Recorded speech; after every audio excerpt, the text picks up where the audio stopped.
Les noms sublimes d'Allah. Comment s'en inspirer et les traduire en comportement? Les noms sublimes d'Allah. Avec Kamal Shekat, tous les jours sur Radio Ifriqiya FM. Ifriqiya FM, la voix africaine.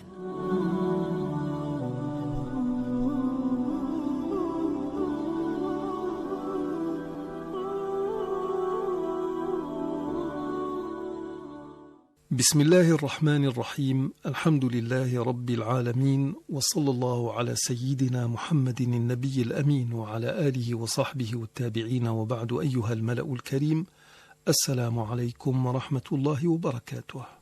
Nous avons terminé notre émission d'hier par une question. Comment ces noms sublimes qui sont Allah, Rabb, Rahman, Rahim et Malik peuvent-ils rassembler et différencier les gens en même temps? En fait, et pour ne parler que du genre humain, l'unicité de Dieu, Tawhid, se réalise sur deux paliers, la science et la pratique, ce qu'Ibn Badi s'appelait At-Tawhid al-Ilmi wal-Amali. Le premier consiste à reconnaître que Dieu est le créateur exclusif de toutes choses et le seul à même d'agencer et de gérer l'univers. Il est dit au verset 54 de Sourate Al-A'raf: إن ربكم الله الذي خلق السماوات والأرض في 6 أيام ثم استوى على العرش يغشي الليل النهار يطلبه حثيثا والشمس والقمر والنجوم مسخرات بأمره ألا له الخلق والأمر تبارك الله رب العالمين.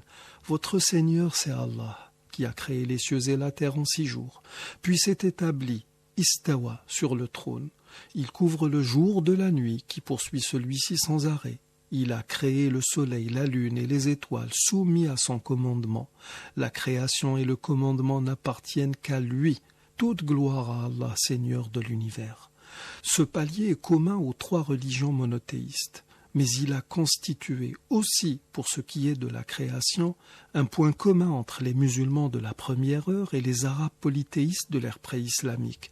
Il est dit au verset 25 de Sourate Luqman: وَلَئِنْ سَأَلْتَهُمْ مَنْ خَلَقَ السَّمَاوَاتِ وَالْأَرْضَ لَيَقُولُنَّ اللَّهُ.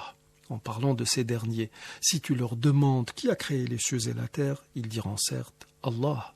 Cet aspect du tawhid, qui peut rassembler les adeptes de plusieurs doctrines, se rattache au nom sublime Rabb, qui se traduit par Seigneur, ce qui signifie que la simple reconnaissance d'Allah comme Seigneur ne suffit pas à réaliser son unicité, ce qui réfute la thèse d'Ibn Taymiyyah, qui rassemblait les musulmans et les non-musulmans dans une catégorie de tawhid qu'il appelait Tawhid al-Rububiyyah, principe sur lequel nous reviendrons plus tard.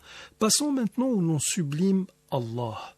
C'est le premier nom sublime de Dieu, c'est aussi son nom propre. En arabe, il se compose de 4 lettres. Le alif, qui est l'équivalent de la lettre A dans l'alphabet romain, le lam qui correspond à la lettre L, suivi d'un autre lam au milieu du mot, et enfin de la lettre Ha, qui est l'équivalent du H.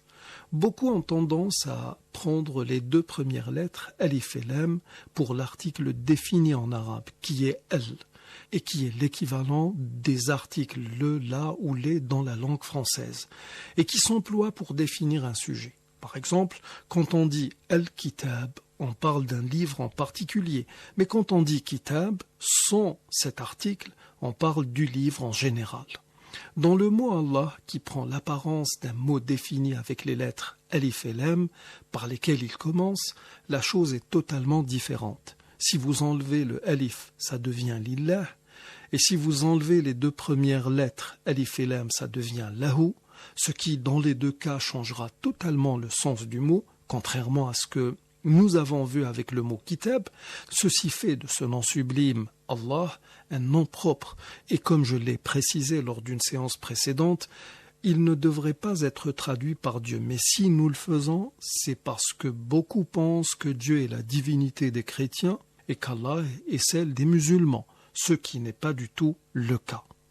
Nous arrivons au terme de l'émission d'aujourd'hui. Je vous remercie d'y avoir prêté attention, et d'ici notre prochain rendez-vous, je vous dis Astaudi'ukumullah alladhi la tadi'u wada'i'uhu. Assalamu alaykum wa rahmatullahi wa barakatuh.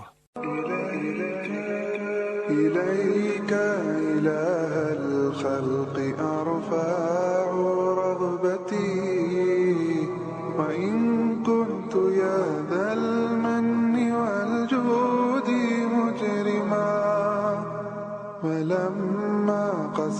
قلبي وضاقت مذاهبي